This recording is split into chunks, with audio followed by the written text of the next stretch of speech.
Morning बच्चों, पिछले class में हम लोगों ने ऑर्स्टेड एक्सपेरिमेंट पढ़ा था। ऑर्स्टेड ने अपने एक्सपेरिमेंट में यह पता लगाया था कि किसी धारावाही तार यानी करंट कैरिंग वायर के चारों तरफ मैग्नेटिक फील्ड बनता है। पर मैग्नेटिक फील्ड का क्या वैल्यू होता है, क्या फॉर्मूला होता है, ये उन्होंने नहीं बताया। तो बायो और सैवर्ट ये दो साइंटिस्ट थे जिन्होंने मिलकर मैग्नेटिक फील्ड के लिए एक फॉर्मूला निकाला। किसी करंट कैरिंग वायर के चारों तरफ मैग्नेटिक फील्ड बनता है, ये बात तो अब हम लोग समझ गए हैं। जैसे मैग्नेट के चारों तरफ मैग्नेटिक फील्ड बनता है, वैसे ही किसी करंट कैरिंग वायर के चारों तरफ मैग्नेटिक फील्ड बनता है। ये तो ऑर्स्टेड ने अपने एक्सपेरिमेंट में प्रूफ कर दिया। लेकिन उस मैग्नेटिक फील्ड का फॉर्मूला किस लॉ से मिलेगा? बायो सैवर्ट लॉ से। हिंदी में कहते हैं बायो सावर्त नियम। तो चलिए आज इसको स्टार्ट करते हैं, बायो सैवर्ट लॉ। चूंकि ये समझने वाला टॉपिक है इसलिए इसको ध्यान से सुनिएगा।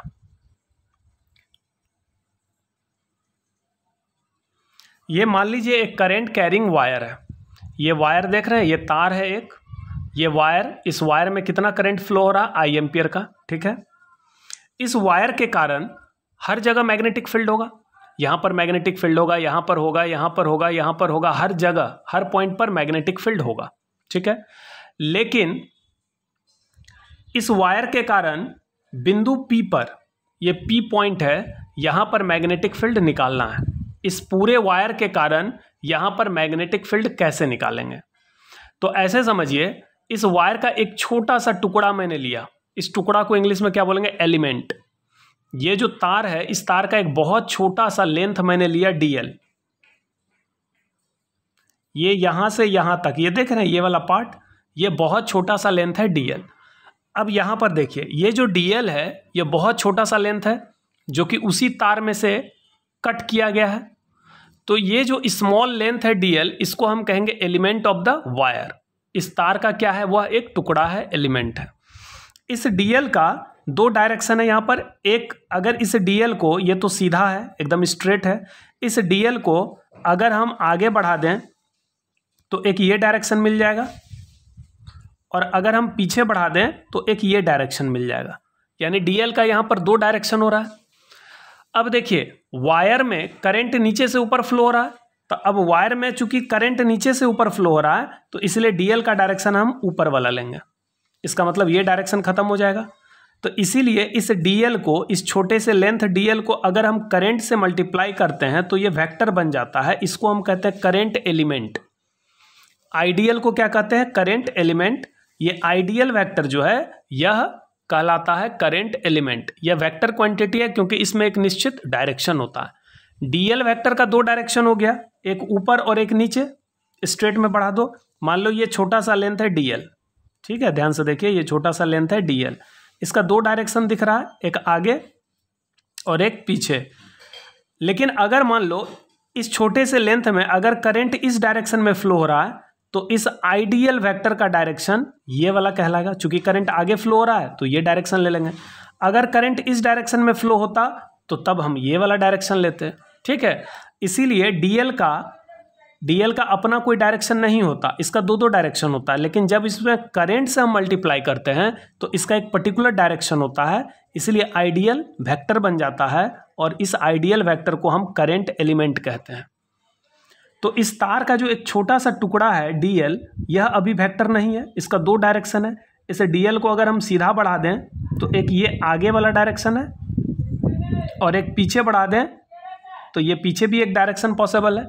लेकिन चूंकि करंट नीचे से ऊपर फ्लो हो रहा है तो जब हम इसको करंट से मल्टीप्लाई करेंगे तब ये वेक्टर हो जाएगा, और ये करंट नीचे से ऊपर जा रहा है तो इसका डायरेक्शन हम ऊपर की तरफ लेंगे। ठीक है, तो इस आइडियल को कहते हैं करंट एलिमेंट।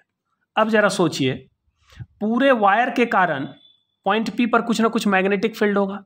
उस मैग्नेटिक फील्ड को हम मान लेते हैं B। पूरे तार के कारण पॉइंट P पर जो मैग्नेटिक फील्ड होगा उसको हम मान लेते हैं B। अब ये तार का जो एक छोटा सा टुकड़ा है DL, इसके कारण, इसमें भी तो करंट फ्लो हो रहा है। ये जो करंट एलिमेंट है इसके कारण भी तो यहां पर मैग्नेटिक फील्ड होगा। इसको हम क्या कहेंगे? DB। DB का मतलब होता है very small magnetic field. Very small magnetic field, यह dB जो मैग्नेटिक फील्ड है यह बहुत छोटा सा मैग्नेटिक फील्ड है। किसके कारण? इस करंट एलिमेंट के कारण। अब देखिए ऐसा कितना करंट एलिमेंट इस पूरे वायर में होगा। जैसे आपने यहां पर एक छोटा सा लेंथ dl लिया, इसके ऊपर भी एक छोटा सा लेंथ dl ले सकते हैं यहां से यहां तक, इसके ऊपर भी ले सकते हैं यहां से यहां तक। तो ऐसा इन्फिनाइट यानी अनगिनत, अनंत, बहुत सारा dl होगा इस पूरे तार में, और प्रत्येक करंट एलिमेंट के कारण यहां पर कितना फील्ड होगा? dB। अगर हम सारे dB को इंटीग्रेट कर दें तो हमको मैग्नेटिक फील्ड B मिल जाएगा। तो B बराबर कैसे निकालेंगे? Integration dB।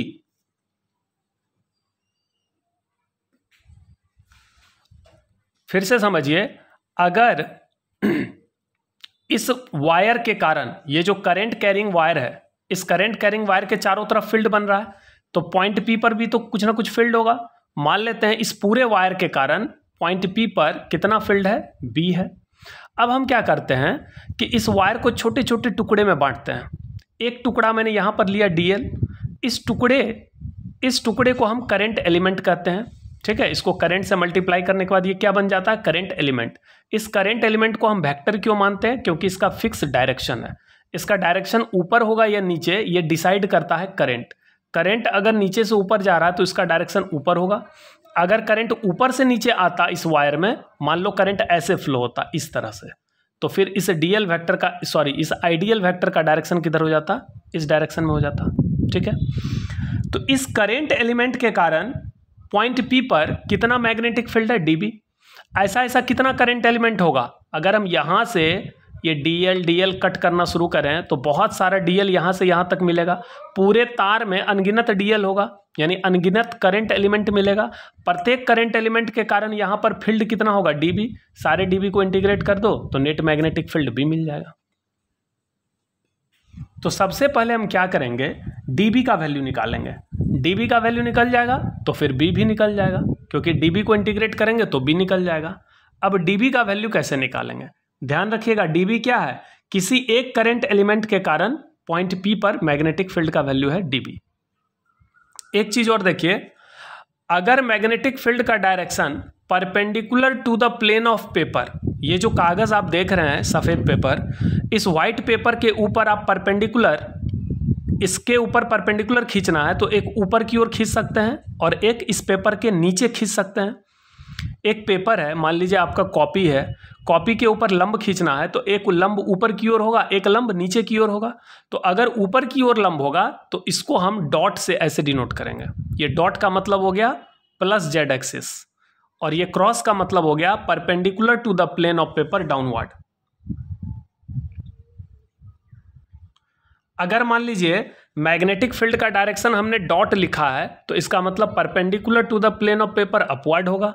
अगर क्रॉस लिखा है तो perpendicular to the plane of paper downward, यानी कागज के तल पर लंब ऊपर की ओर होगा और क्रॉस होने पर कागज के तल पर लंब नीचे की ओर होगा। ठीक है, हम बात कर रहे थे dB के बारे में। तो dB क्या है? dB is very small magnetic field due to this current element at point P। इस करंट एलिमेंट आइडियल के कारण पॉइंट P पर मैग्नेटिक फील्ड कितना है? dB। ठीक है, अब मान लेते हैं पॉइंट P का पोजीशन वेक्टर इस करंट एलिमेंट के रिस्पेक्ट में R है। ये R क्या है? ध्यान से देखिए, ये R पोजीशन वेक्टर है। किसका? पॉइंट P का, यानी जिस पॉइंट पे आपको मैग्नेटिक फील्ड निकालना है उस पॉइंट का पोजीशन वेक्टर R है। किसके रिस्पेक्ट में? इस करंट एलिमेंट आइडियल के रिस्पेक्ट में। ये करंट एलिमेंट आइडियल यहाँ पर तो इतना बड़ा दिखा रहे हैं हम, लेकिन इतना बड़ा होता नहीं है, बिल्कुल पॉइंट की तरह एकदम छोटा सा करंट एलिमेंट होता है।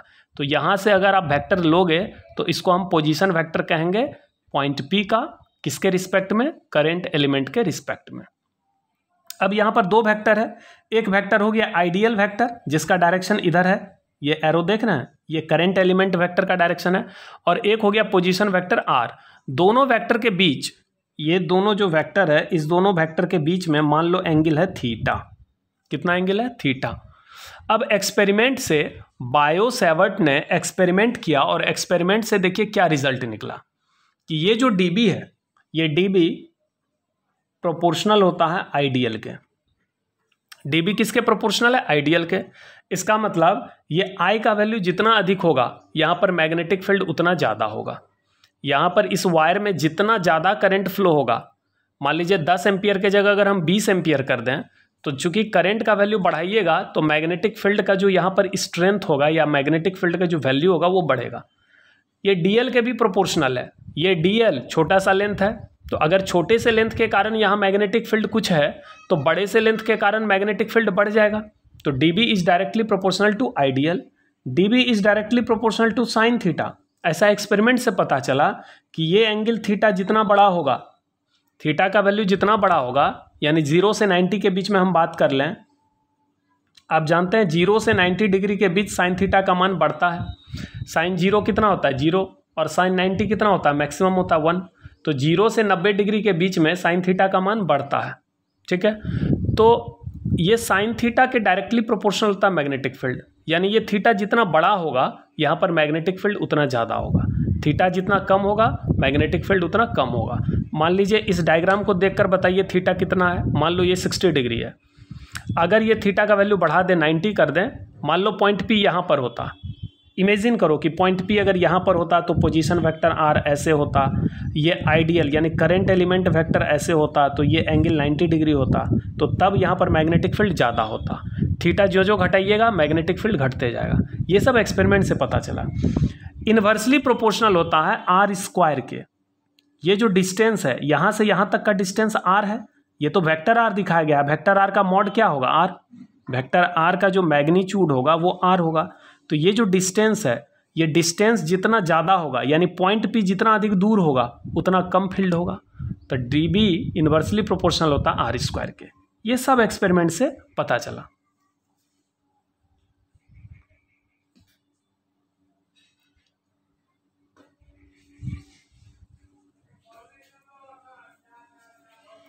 एक बार फिर से देख लीजिए, ये यहाँ से यहाँ तक एक टेढ़ा तार है, इस तार में करंट आई फ्लो हो रहा है, इसको हम कहेंगे करंट कैरिंग वायर या करंट कैरिंग कंडक्टर, यानी धारावाही तार कहेंगे या धारावाही चालक। इस तार में करंट फ्लो हो रहा है तो हर जगह मैग्नेटिक फील्ड होगा, इसके चारों तरफ मैग्नेटिक फील्ड होगा।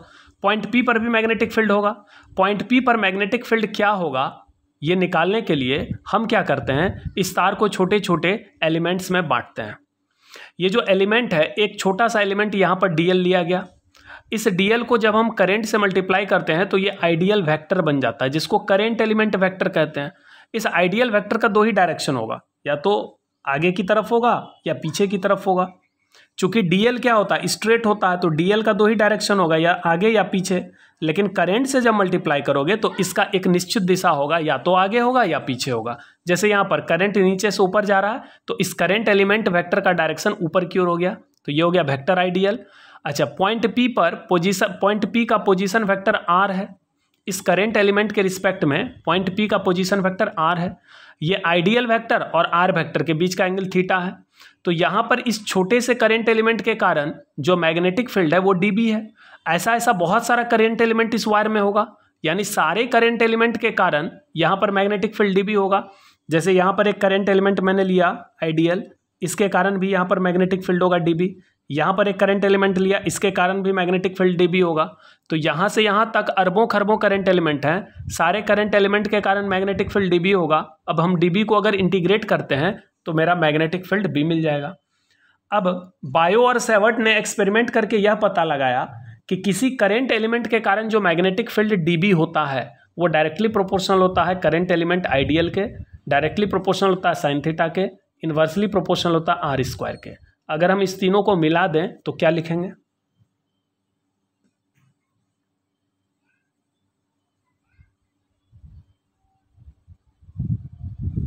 तो डीबी डायरेक्टली प्रोपोर्शनल हो गया ideal, dB directly proportional sine theta, dB inversely proportional r square. तीनों को मिला देने पर क्या लिखेंगे, dB proportional ideal into sine theta into 1/r square, यानी ideal sine theta by r square. ठीक है। अब प्रोपोर्शनलिटी को हटाएंगे, समानुपाती चिन्ह को हटाएंगे तो बराबर देंगे और एक कांस्टेंट देंगे।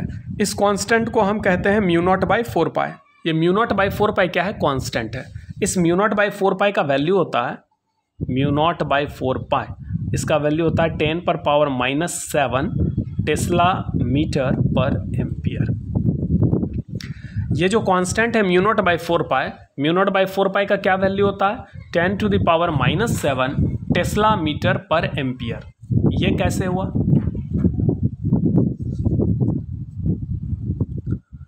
अब यहां पर देखिए, ये μ0/4π, इसका ऐसा यूनिट निकालने के लिए ये सारे टर्म को इधर लाके शिफ्ट करो।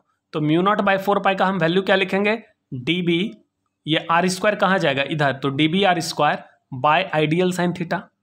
μ0/4π का वैल्यू हो जाएगा dB × r² by ideal sine theta. ऐसा होगा। इस इक्वेशन से μ0/4π का वैल्यू हो जाएगा dB × r² by ideal sine theta. अगर हम सारे का ऐसा यूनिट पुट करेंगे तो इसका ऐसा यूनिट मिल जाएगा। तो सारे का ऐसा यूनिट डालो। dB क्या है? मैग्नेटिक फील्ड, टेस्ला होगा। r क्या है? Distance, metre square. I क्या है? Current, ampere. dl क्या है? छोटा सा लेंथ यानी मीटर। और साइन थीटा का तो कोई यूनिट नहीं होता, 1 मीटर कैंसिल हो गया, टेस्ला मीटर पर एम्पियर। देख रहे हैं? तो ये μ0/4π का ये वैल्यू होता है 10⁻⁻7 टेस्ला मीटर पर एम्पियर। μ0 को क्या कहते हैं? यहां से देखिए μ0 का वैल्यू क्या मिलेगा? इस 4π को उठा के इधर करो तो μ0 का वैल्यू हो जाएगा 4π × 10⁻⁻7 टेस्ला मीटर पर एम्पियर। μ0 को कहते हैं एयर या वैक्यूम का परमिएबिलिटी। μ0 क्या है? परमिएबिलिटी ऑफ एयर या वैक्यूम। जैसे आपने इलेक्ट्रोस्टैटिक्स में पढ़ा था परमिटिविटी, इसको हम लोग एप्सिलॉन नॉट कहते हैं। एप्सिलॉन नॉट को क्या बोलते हैं? परमिटिविटी यानी परावैद्युतांक, परमिटिविटी ऑफ एयर और वैक्यूम। इसको क्या बोलते हैं? परमिएबिलिटी ऑफ एयर और वैक्यूम। ये परमिएबिलिटी है और ये परमिटिविटी है। इसको परावैद्युतांक या विद्युतशीलता बोलते हैं, इसको पारगम्यता या चुंबकशीलता बोलते हैं। μ0 को क्या बोलेंगे हिंदी में? पारगम्यता या चुंबकशीलता। किसका पारगम्यता? हवा या निर्वात का, ठीक है, या मुक्त आकाश भी बोल सकते हैं, फ्री स्पेस। फ्री स्पेस का मतलब एयर हो गया। तो ये आपका हो गया बायो-सेवर्ट लॉ। ये dB का वैल्यू मिल गया। dB का ये फॉर्मूला आप लोग याद करो, μ0/4π ideal sine theta by r²। तो किसी एक करंट एलिमेंट के कारण फील्ड निकल गया। अगर इसको हम इंटीग्रेट कर दें तो पूरे वायर के कारण फील्ड मिल जाएगा। तो पूरे वायर के कारण जो फील्ड होगा b बराबर क्या लिखेंगे? इंटीग्रेशन dB, यानी integration μ0/4π ideal sine theta by r²। जहां ये थीटा किसके बीच का एंगल है? थीटा करेंट एलिमेंट और पोजीशन वेक्टर के बीच का एंगल है। आप यहां पर डायग्राम में एक बार देख लें, थीटा किसके बीच का एंगल है? ये वेक्टर कौन सा वेक्टर है? ये करेंट एलिमेंट वेक्टर है और ये पोजीशन वेक्टर है। इस दोनों वेक्टर के बीच का एंगल है थीटा।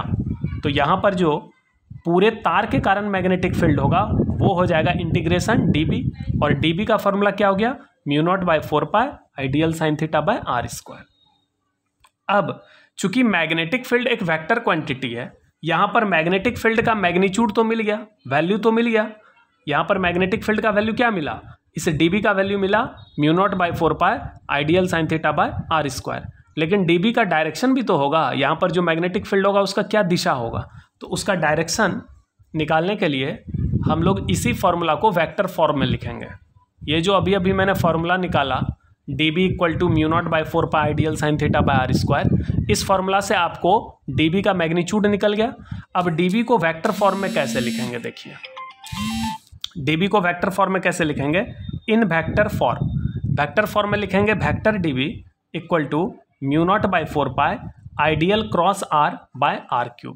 इसको ऐसे लिखेंगे। आपको समझ में नहीं आया होगा? dB वेक्टर को क्या लिखेंगे? μ0/4π ideal vector cross r vector by r³।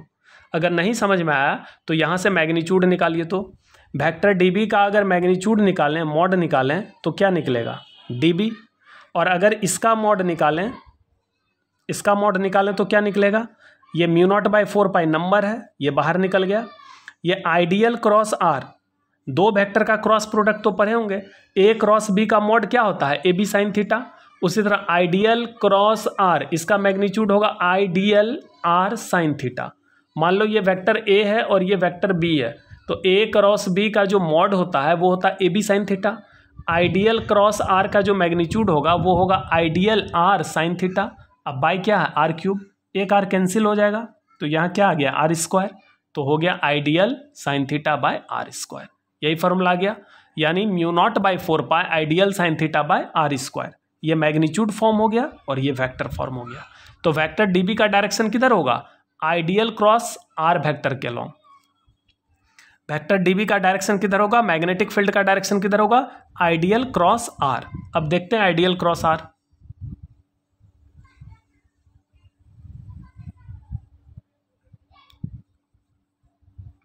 अब ध्यान से देखिए, ये आइडियल वेक्टर है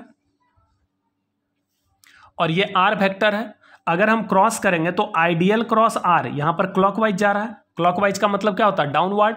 यानी इस पेपर, ये जो पेपर का प्लेन है, मान लीजिए ये पेपर है, इस पेपर के प्लेन पर परपेंडिकुलर डाउनवर्ड होगा, तो डाउनवर्ड होगा, परपेंडिकुलर डाउनवर्ड, इसको हम क्रॉस से दिखाएंगे। तो यहां पर जो मैग्नेटिक फील्ड होगा उसको हम क्रॉस से दिखा रहे हैं, मतलब यहां पर पॉइंट पी पर मैग्नेटिक फील्ड का डायरेक्शन किधर होगा, तो इस पेपर के प्लेन पर परपेंडिकुलर डाउनवर्ड, यानी नीचे की ओर होगा। क्लियर है। ये वायर, ये जो तार है, ये पेपर के प्लेन में है। ये आर वेक्टर, ये भी पेपर के प्लेन में है। आइडियल वेक्टर, ये भी पेपर के प्लेन में है। पॉइंट पी, यह भी पेपर पर ही है। और डीबी वेक्टर किधर होगा, नीचे, यानी इस पर परपेंडिकुलर नीचे की ओर, इसलिए इसको क्रॉस से दिखाएंगे। ठीक है। तो यही था आपका बायो सेवर्ट लॉ। अब इस लॉ पर एक एग्जांपल लेके आपको और अच्छे से हम क्लियर करते हैं।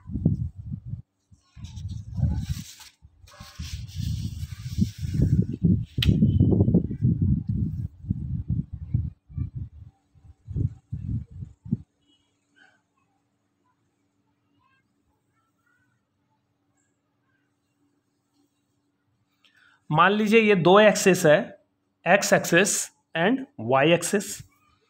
ठीक है। और ये क्या है, ओरिजिन। इस पॉइंट को क्या बोलते हैं, ओरिजिन। मान लीजिए ओरिजिन पर एक छोटा सा करंट एलिमेंट लिया गया। ये देखिए छोटा सा एक करंट एलिमेंट है जो मैंने कहां पर लिया है, ओरिजिन पर। करंट एलिमेंट तो एकदम पॉइंट की तरह होता है, लेकिन इसको दिखाने के लिए, ताकि आपको स्पष्ट रूप से नजर आए, इसको थोड़ा हम बड़ा करके दिखा रहे हैं। ये करंट एलिमेंट है। ठीक है। अब ये अगर करंट एलिमेंट है, इसमें करंट फ्लो हो रहा है इस डायरेक्शन में, इस डायरेक्शन में करंट फ्लो हो रहा है, इसलिए करंट एलिमेंट का इधर डायरेक्शन लिया गया। और इस करंट एलिमेंट को हम क्या लिखते हैं, आइडियल। ये जो करंट एलिमेंट है ये आइडियल है। मान लीजिए इसमें करंट फ्लो हो रहा है 10 एम्पियर, और ये जो डीएल है, ये जो बहुत छोटा सा लेंथ होता है ना, करंट एलिमेंट का जो लेंथ होता है डीएल बहुत छोटा होता है। तो डीएल का वैल्यू मान लो है 1 सेंटीमीटर। ठीक है। ये डीएल का वैल्यू 1 सेंटीमीटर है और इसमें जो करंट फ्लो हो रहा है वो है 10 एम्पियर। ठीक है।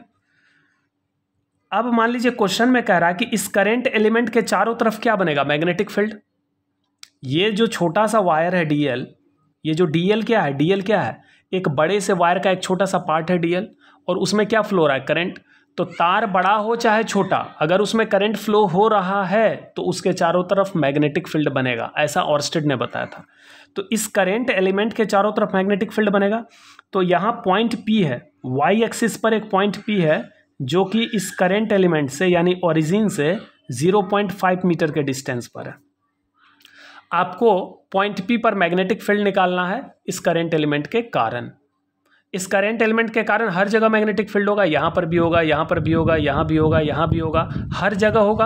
आपको हर जगह नहीं निकालना, आपको केवल पॉइंट पी पे मैग्नेटिक फील्ड निकालना है। तो चूंकि ये करंट एलिमेंट है, तो इसके कारण पॉइंट पी पर जो मैग्नेटिक फील्ड होगा उसको हम क्या लिखेंगे, डीबी। क्या लिखेंगे उसको, डीबी। और डीबी का फॉर्मूला क्या होता है, mu naught by 4 pi ideal sine theta by r square. Formula को आप अच्छे से याद रखना। और डायरेक्शन किधर होता है, वेक्टर फॉर्म में जाइए, डीबी वेक्टर का डायरेक्शन होता है आइडियल क्रॉस आर के लॉन्ग। ठीक है, या डीएल क्रॉस आर के लॉन्ग। अब देखो डीबी का वैल्यू निकल जाएगा, म्यू नॉट बाय 4 पाई। इसका वैल्यू एसआई सिस्टम में क्या लेते हैं, 10⁻⁻7 टेस्ला मीटर पर एम्पियर। ये आई क्या है, करंट। करंट इसमें कितना फ्लो हो रहा है, 10 एम्पियर। ये भी एसआई सिस्टम में ले लिया। डीएल का वैल्यू 1 सेंटीमीटर, तो सेंटीमीटर तो सीजीएस है, इसको मीटर में बना दो, 10⁻⁻2 मीटर। ये हो गया डीएल। अब है साइन थीटा। थीटा का वैल्यू निकालो। थीटा किसके बीच का एंगल है, आइडियल वेक्टर और आर वेक्टर। आर क्या है, आर है पोजीशन वेक्टर पॉइंट पी का करंट एलिमेंट के रिस्पेक्ट में, यानी ओरिजिन के रिस्पेक्ट में पॉइंट पी का पोजीशन वेक्टर, ये हुआ वेक्टर आर। तो ये रहा वेक्टर आइडियल। आइडियल वेक्टर का डायरेक्शन इधर है पॉजिटिव एक्स एक्सिस में, और आर वेक्टर का डायरेक्शन है पॉजिटिव वाई एक्सिस के लॉन्ग। इस दोनों वेक्टर के बीच जो एंगल है थीटा वो 90 डिग्री है।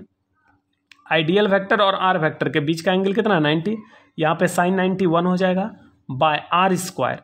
ये जो डिस्टेंस है आर ये कितना 0.5 मीटर, तो 0.5 का स्क्वायर। सबका वैल्यू एसआई में डालोगे तो मैग्नेटिक फील्ड का वैल्यू टेस्ला में आएगा। तो इसको आप सॉल्व कर सकते हैं, यू कैन डू दिस। इसको आप सॉल्व करके इसका वैल्यू टेस्ला में निकाल सकते हैं, ईजी है। तो करेंट एलिमेंट के कारण पॉइंट पी पर मैग्नेटिक फील्ड का वैल्यू मिल गया। अब डायरेक्शन कैसे निकालेंगे, तो डीबी वेक्टर का डायरेक्शन किधर होता है, आइडियल क्रॉस आर, इसके अलोंग होता है, या बहुत लोग इसको ऐसे भी बोलते हैं dl vector cross are vector के अलोंग। तो आइडियल वेक्टर किधर है, इधर है, और आर वेक्टर किधर है, इधर है। क्रॉस करते हैं आइडियल क्रॉस आर, तो आइडियल से आर ये क्या आ रहा है एंटी क्लॉकवाइज। एंटी क्लॉकवाइज का मतलब यहाँ पर जो मैग्नेटिक फील्ड होगा अपवर्ड होगा, इस पेपर के प्लेन पर अपवर्ड होगा। तो यहाँ पर सीधा हम ऐसे डॉट दे देंगे। डॉट का मतलब हो गया इस पेपर के प्लेन पर परपेंडिकुलर होगा लेकिन अपवर्ड होगा, ऊपर की ओर होगा, ठीक है, एकदम डायरेक्टली ऊपर की ओर होगा, यानी पॉजिटिव जेड एक्सिस के डायरेक्शन में होगा। क्लियर है।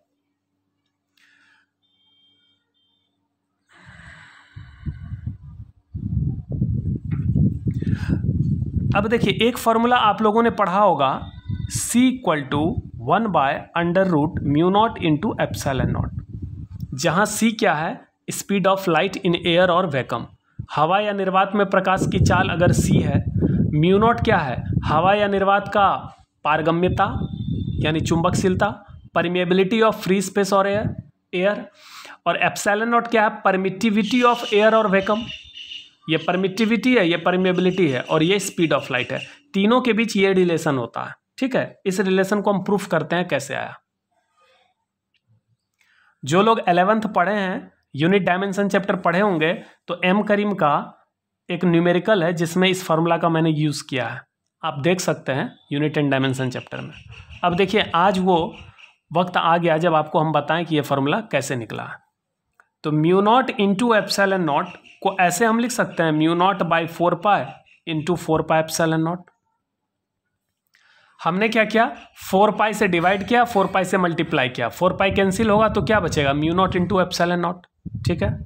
अब देखो μ0/4π इसका वैल्यू कितना हो गया 10⁻⁻7, और 4πε0 का वैल्यू कितना होगा 1/9 × 10⁻9, चूंकि 1/4πε0 इसका वैल्यू होता है 9 × 10⁻9। 1/4πε0 का वैल्यू क्या होता है 9 × 10⁻9। तो इसको रिवर्स कर दो, 4πε0 का वैल्यू कितना हो जाएगा 1/9 × 10⁻9, ऐसा होगा 1/9 × 10⁻9। तो इसका वैल्यू हो जाएगा 1/9 × 10⁻, ये -7 को नीचे ठेलो तो +7 होगा, तो 9 + 7 16 हो गया। इसको हम लिख सकते हैं 1/3 × 10⁻8 स्क्वायर, इसको लिख सकते हैं 1/, ये 3 × 10⁻8 क्या है स्पीड ऑफ लाइट c, तो 1/c²। तो μ0 × ε0 ये क्या मिल गया μ0 × ε0 बराबर निकल गया 1/c²। तो यहाँ से c² बराबर हो जाएगा 1/μ0 ε0। तो अगर हम स्क्वायर को हटा दें तो इस पर रूट आ जाएगा, तो c = 1/√μ0 × ε0। ये भी फॉर्मूला डिराइव हो गया। तो चलिए आज हम स्टार्ट करते हैं बायो-सैवर्ट लॉ।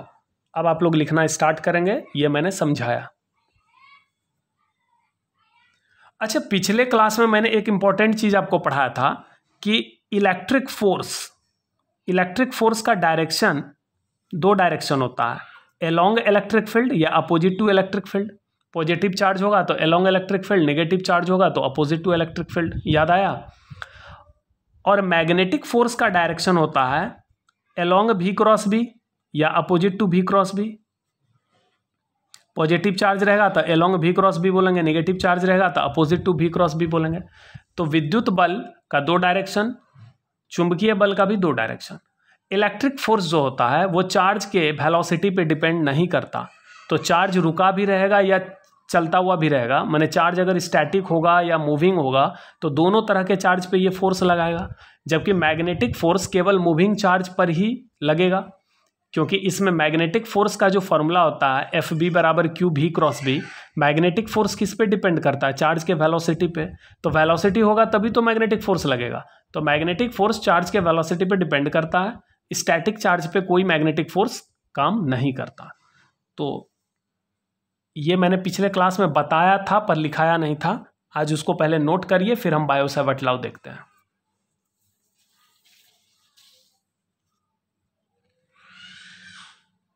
चलिए फटाफट आप लोग कॉपी निकालिए और इसको यहां से लिखना स्टार्ट करिए। नोट पॉइंट देखिए, फर्स्ट नोट पॉइंट ये पिछले क्लास ही पढ़ा दिए थे, एफ ई का मतलब electric force. Electric force is along electric field और opposite to electric field. Electric force किधर होता है? इलेक्ट्रिक फील्ड के अलोंग होता है या इलेक्ट्रिक फील्ड के अपोजिट होता है। ये आपको नोट पॉइंट में लिखना है। सेकेंड नोट पॉइंट है, F E does not depend on velocity of charge. Electric force जो होता है यानी विद्युत बल, वो चार्ज के वेलोसिटी पे डिपेंड नहीं करता। Electric field exerts force on static and moving charge both. Electric field के कारण जो चार्ज पे फोर्स लगता है वो दोनों तरह के चार्ज पे फोर्स लग सकता है, स्टैटिक चार्ज पे भी लगता है और मूविंग चार्ज पे भी लगता है। मैग्नेटिक फोर्स का जो डायरेक्शन होता है एलोंग v क्रॉस b होता है या opposite to v cross b होता है। मैग्नेटिक फोर्स इसीलिए v पर भी परपेंडिकुलर होता है और b पर भी परपेंडिकुलर होता है, क्योंकि v क्रॉस b वेक्टर जो होगा वो दोनों पे परपेंडिकुलर होगा और v क्रॉस b के एलोंग या अपोजिट ये होता है, तो इसीलिए मैग्नेटिक फोर्स दोनों वेक्टर पे परपेंडिकुलर होता है। और मैग्नेटिक फोर्स परपेंडिकुलर होता है उस प्लेन पर जिस प्लेन में v और b है, यानी जिस प्लेन में आपका वेक्टर v और वेक्टर b है उस प्लेन पर परपेंडिकुलर होता है। इसको आप लोग क्रॉस प्रोडक्ट अच्छे से पढ़ें तो ये सब बात अच्छे से समझ में आ रहा होगा। F B depends on velocity of charge. Magnetic force charge के वेलोसिटी पे डिपेंड करता है। Magnetic field exerts force only on moving charge. Magnetic field केवल मूविंग चार्ज यानी गतिशील आवेश पर ही फोर्स लगाता है। ठीक, अब हम लोग स्टार्ट करेंगे बायो-सैवर्ट लॉ। ये नोट पॉइंट आपने लिख लिया होगा।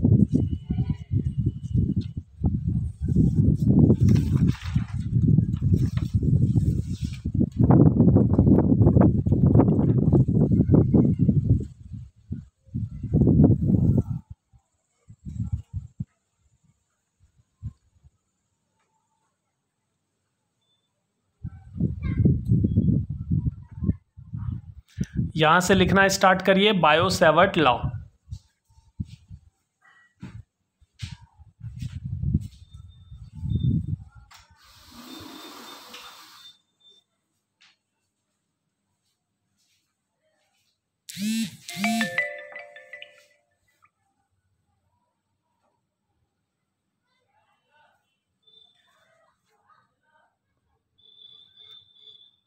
डायग्राम को पहले देख लेते हैं। ये देखिए यहाँ पर लिखा हुआ है x और ऊपर में लिखा हुआ है y। यह XY एक वायर है, कंडक्टर है। इस वायर से I एम्पियर का करंट फ्लो हो रहा है। वायर को थोड़ा मोटा करके दिखाया गया है। इस वायर के कारण इस पॉइंट P पर मैग्नेटिक फील्ड निकालना है। तो सबसे पहले इस वायर का एक छोटा सा टुकड़ा लिया गया dl। इस dl को जैसे ही करंट से मल्टीप्लाई किया गया तो यह आइडियल वेक्टर बन गया। इसी को करंट एलिमेंट वेक्टर कहते हैं। इसका डायरेक्शन, चूंकि ये जो dl लेंथ है ये बिल्कुल स्ट्रेट है, तो इसका स्ट्रेट में दो डायरेक्शन होगा, या तो आगे या पीछे। चूंकि करंट नीचे से ऊपर जा रहा है तो इसका डायरेक्शन आगे की ओर होगा। तो ये हो गया आपका वेक्टर आइडियल का डायरेक्शन।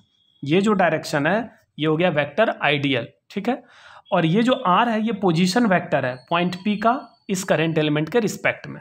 और ये r वेक्टर और आइडियल वेक्टर के बीच का एंगल है थीटा। इस करंट एलिमेंट के कारण यहाँ पर मैग्नेटिक फील्ड dB होगा और dB का डायरेक्शन क्रॉस करके होगा। क्रॉस मतलब इस पेपर के प्लेन पर परपेंडिकुलर डाउनवर्ड होगा, यानी कागज के तल पर लंबवत नीचे की ओर होगा। ठीक है, dB का डायरेक्शन होता है dl क्रॉस r के लॉन्ग। तो ये आइडियल वेक्टर इधर है और r वेक्टर इधर है। जब हम क्रॉस करेंगे आइडियल से r की ओर ऐसे घुमाएंगे तो ये क्लॉकवाइज आ रहा है। क्लॉकवाइज का मतलब यहाँ पर डाउनवर्ड हो जाएगा। अ करेंट कैरिंग वायर यानी conductor is always surrounded by magnetic field. एक धारावाही तार हमेशा चारों तरफ क्या करता है? चुंबकीय क्षेत्र से घिरा रहता है। किसी वायर में अगर करंट फ्लो हो रहा है तो समझ लो चारों तरफ मैग्नेटिक फील्ड बन रहा होगा। Its magnitude and direction is given by bio-Savart law. तो इस पूरे तार के कारण किसी पॉइंट पर जो मैग्नेटिक फील्ड होगा उसका मैग्नीट्यूड क्या होगा, डायरेक्शन क्या होगा, ये बायो-सैवर्ट लॉ से हमको मिलेगा। डायग्राम आपने बना लिया होगा, चलिए आगे। एक धारावाही तार हमेशा एक चुंबकीय क्षेत्र से घिरा रहता है। इस चुंबकीय क्षेत्र के परिमाण और दिशा का मान बायो-सावर्त नियम से मिलता है।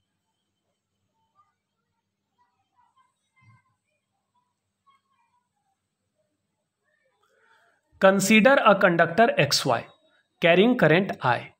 It can be divided into many small elements known as current element ideal. P is a point having position vector R with respect to current element. माना एक चालक XY से विद्युत धारा I प्रवाहित हो रही है।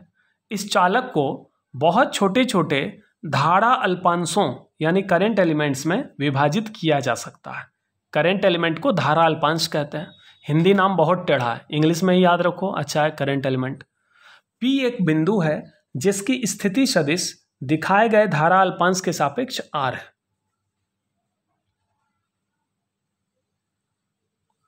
Biot and Savart showed that, Biot और सैवर्ट ने क्या दिखाया, मैग्नेटिक फील्ड एट P, बिंदु P पर जो मैग्नेटिक फील्ड होगा due to current element, current element के कारण पॉइंट P पर मैग्नेटिक फील्ड बहुत छोटा होगा dB, चूंकि करंट एलिमेंट बहुत छोटा है तो उसके कारण मैग्नेटिक फील्ड भी बहुत छोटा होगा। पूरे तार के कारण निकालना होगा तो इंटीग्रेट करेंगे। बायो तथा सावर्त के अनुसार इस धारा अल्पांश के कारण बिंदु P पर चुंबकीय क्षेत्र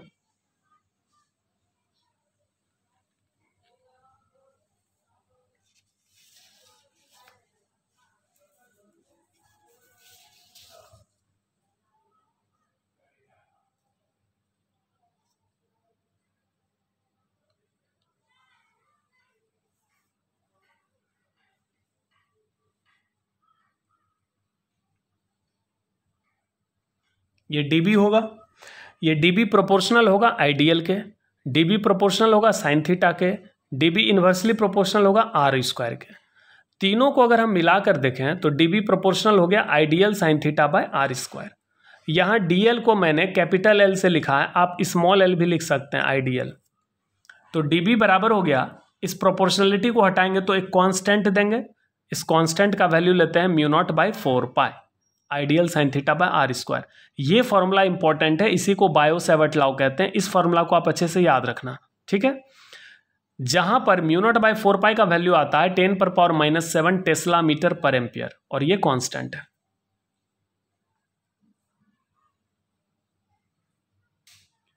इन वेक्टर फॉर्म, अब देखिए वेक्टर फॉर्म में वेक्टर dB बराबर लिखते हैं mu naught by 4 ideal vector cross are vector by r cube. यहां से वेक्टर फॉर्म याद रखने से आपको याद रखना है मैग्नीट्यूड फॉर्म। वेक्टर फॉर्म याद रखिए, इससे डायरेक्शन का पता चलेगा। Direction of vector dB is along dl cross r।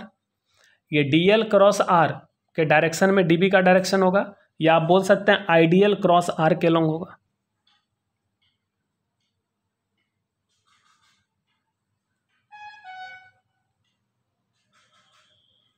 अब देखिए note point, first note point है mu naught is called permeability of free space और वैक्यूम। म्यू नॉट को मुक्त आकाश या निर्वात की पारगम्यता या चुंबकशीलता कहते हैं। Epsilon not into mu naught, epsilon not into mu naught बराबर होगा 4 से इसको मल्टीप्लाई करो, डिवाइड करो। 4 एप्सिलॉन नॉट का वैल्यू होता है 1/9 इंटू 10⁻9। म्यू नॉट बाई 4 का वैल्यू हो गया 10⁻⁻7। तो ये इतना होगा सॉल्व होके, ये -7 को नीचे लाओगे तो 9 + 7 16 होगा। ये 3 इंटू 10⁻8 का होल स्क्वायर, 3 का स्क्वायर 9 और 8 इंटू 2 16। ये तो स्पीड ऑफ लाइट का वैल्यू है, तो 1/c²। यानी epsilon not into mu naught का वैल्यू होता है 1/c², जहां c क्या है, speed of light in air और vacuum.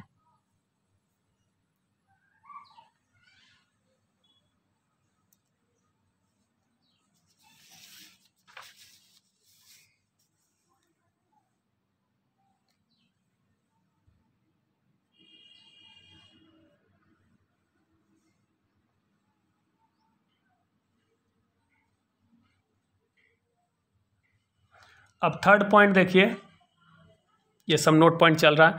For a wire net magnetic field is given by, किसी तार के कारण किसी बिंदु पर कुल चुंबकीय क्षेत्र का मान बी बराबर क्या होगा, integration d B, integration d B करिएगा तब बी मिल जाएगा, और डी बी वेक्टर को इंटीग्रेट करने पर क्या मिलेगा, mu naught by 4 pi, constant है तो ये इंटीग्रेशन से बाहर निकलेगा, अंदर क्या रह जाएगा, ideal vector cross are vector by r cube.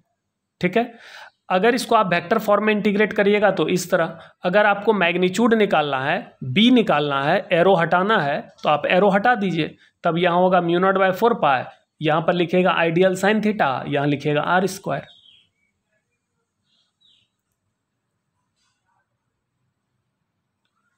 अब देखिए वही क्वेश्चन है जो अभी मैंने डिस्कस किया था, ये एक्स एक्सिस है, ये वाई एक्सिस है, ये पॉइंट पी है जो वाई एक्सिस पर है, ओरिजिन से 0.5 मीटर के डिस्टेंस पर, यहाँ एक करंट एलिमेंट है, इसमें 10 एम्पियर का करंट फ्लो हो रहा है, आई का वैल्यू कितना दिया हुआ है 10 एम्पियर, और इसका जो लेंथ है डीएल वो लेंथ 1 सेंटीमीटर है, यानी 10⁻⁻² मीटर, और ये जो आइडियल वेक्टर और ये जो आर वेक्टर है, ये पोजीशन वेक्टर आर ये वाला होगा, ये जो वेक्टर है ये आर वेक्टर होगा, तो दोनों के बीच का जो एंगल है थीटा ये कितना है, 90 डिग्री है। ठीक है, तो यहाँ पर क्या कह रहा है कि इस करेंट एलिमेंट के कारण पॉइंट पी पर मैग्नेटिक फील्ड बताओ कितना होगा। मैग्नेटिक फील्ड तो हर जगह बन रहा है, लेकिन बिंदु पी पर मैग्नेटिक फील्ड का मान निकालना है। Find magnetic field at point P due to the current element placed at origin. मूल बिंदु पर रखे धारा अल्पांश के कारण बिंदु पी पर चुंबकीय क्षेत्र का मान निकालें। तो ये जो धारा अल्पांश है करेंट एलिमेंट, ये ओरिजिन यानी मूल बिंदु पर रखा हुआ है, इसके कारण पॉइंट पी पे मैग्नेटिक फील्ड निकालना। मैग्नेटिक फील्ड का फॉर्मूला क्या होता है, mu naught by 4 pi ideal sine theta by r square. अब देखो सबका वैल्यू आपको ऐसा ही सिस्टम में रखना है, तो म्यू नॉट बाई 4 पाई का वैल्यू कितना हो जाएगा 10⁻⁻7, करेंट कितना दिया हुआ है 10 एम्पियर, डीएल का वैल्यू 1 सेंटीमीटर, उसको मीटर में बदल दो 10⁻⁻², थीटा का वैल्यू, थीटा याद रखिए किसके बीच का एंगल है, करेंट एलिमेंट आइडियल और पोजीशन वेक्टर आर, इसके बीच का एंगल थीटा है जो कि 90 डिग्री है। अब बाय 0.5, आर का वैल्यू दिया गया 0.5 मीटर। तो सॉल्व होके आ गया 4 × 10⁻⁻8, चूंकि मैग्नेटिक फील्ड का ऐसा यूनिट टेस्ला होता है। The direction of field is along DL cross R, that is along +z direction. Field का डायरेक्शन किधर होगा, ये आपका है आइडियल वेक्टर और ये है आर वेक्टर। अगर हम क्रॉस करेंगे तो एंटी क्लॉकवाइज जा रहा है तो यहाँ पे अपवर्ड होगा, अपवर्ड होगा यानी ऊपर की ओर होगा, इस पेपर के प्लेन पर परपेंडिकुलर ऊपर की ओर होगा। ठीक है, तो ऊपर की ओर होगा यानी पॉजिटिव जेड एक्सिस के डायरेक्शन में होगा।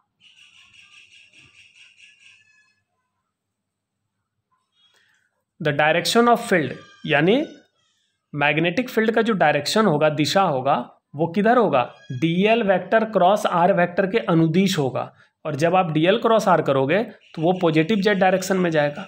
ठीक है, तो चुंबकीय क्षेत्र की दिशा धनात्मक जेड अक्ष की ओर होगी, यानी डीएल क्रॉस आर के अनुदिश होगी। तो आज का क्लास यहीं पर समाप्त करते हैं।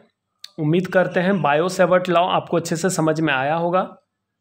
ठीक है, इसका फॉर्मूला आप अच्छे से याद रखना, क्योंकि इसका ज़बरदस्त यूज होने वाला है आने वाले क्लास में। आप लोग इसी तरह मन लगाकर पढ़ते रहिए। Thank you.